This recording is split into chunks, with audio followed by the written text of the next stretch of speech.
Prepare a Phillips screwdriver. First, remove the nut on the motor.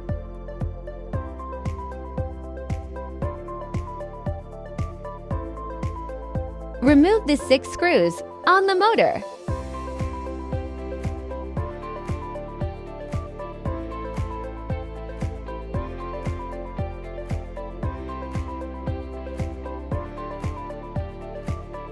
Gently tap the motor shaft on the ground to remove the housing.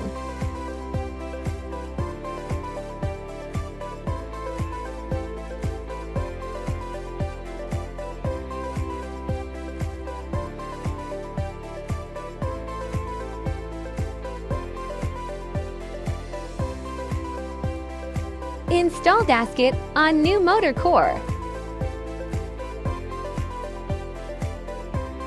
Apply lubricant and turn the motor.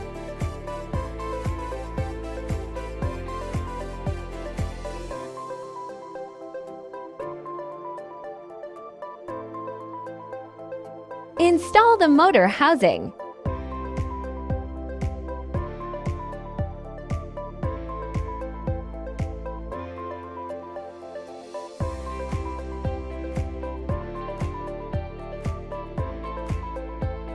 Tighten the screws diagonally.